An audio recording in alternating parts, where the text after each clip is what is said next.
And joining us now is Edward P. Joseph, who's a lecturer at the Johns Hopkins University and foreign policy analyst from Chisinau, Moldova. It's good to see you, Professor, once again. And this is a critical time. This is a crucial time for the world, both for Ukraine, for Russia, and also for the United States. Do you really think Putin is playing Trump a fool? Eric, good to be with you from here in Chisinau, Moldova, right next to Ukraine. And actually, I was in Ukraine yesterday and only left this morning after this spectacular barrage, this spectacular surprise, very daring attack by Ukraine on multiple locations in Russia. And to answer your question, Eric, this attack prevents President Putin from trying to play Donald Trump for a fool. It complicates President Putin's strategy, this whole strategy of creating this impression. This is crucial, Eric, of Putin trying to create this impression of Russian dominance, of an inevitable Russian victory over Ukraine, and this is completely false. And we see this now in this attack. This is a severe attack, both militarily and politically. A very serious blow that Ukraine has dealt just now to Russia and to President Putin.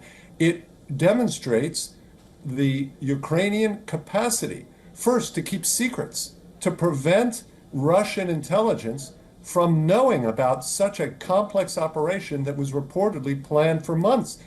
And it also shows the vulnerability of one of Russia's crucial assets, which is its long-range bombing capacity. This capacity that it's been using along with its own drones to attack Ukraine and also to attack Ukrainian civilians.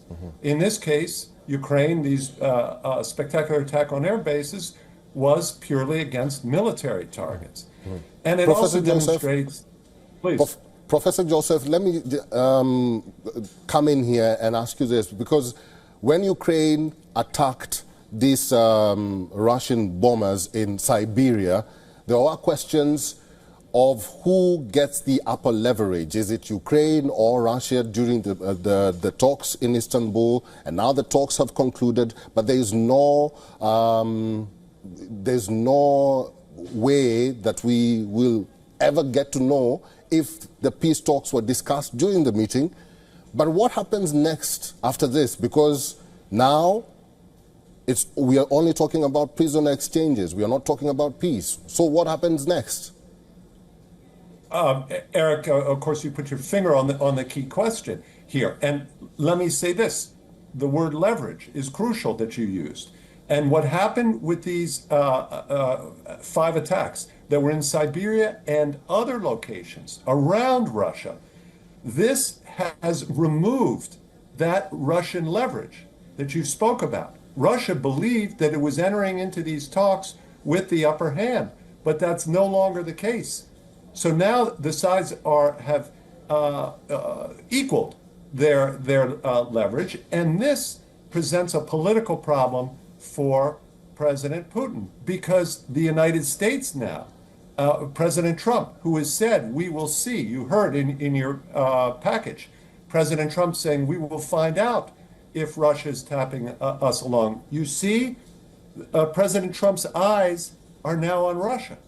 Because Ukraine has agreed to the U.S. ceasefire.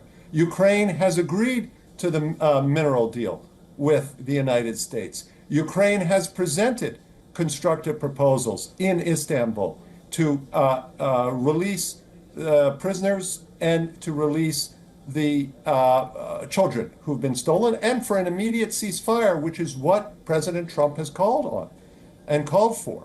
And Ukraine has also said, we want direct talks at the highest level. That means a meeting between President Zelensky and President Putin. And President Trump is backing that. He's no longer saying, President Trump, that President Trump will sort this out directly with President Putin. Okay. Instead, he's saying the parties need to direct themselves. So the pressure is now on Putin. And Putin, additionally, Eric, this is crucial. Putin is now under more domestic pressure because these attacks are so spectacular, so widely known, and known across Russian social media that the Kremlin cannot conceal them, cannot say, oh, this was just some small attack and we stopped it and there was not very much damage. The Russians know that, and that increases the pressure on President Putin. So he faces now increased military pressure, increased domestic pressure, and very soon, I anticipate he will see pressure from the United States. Please.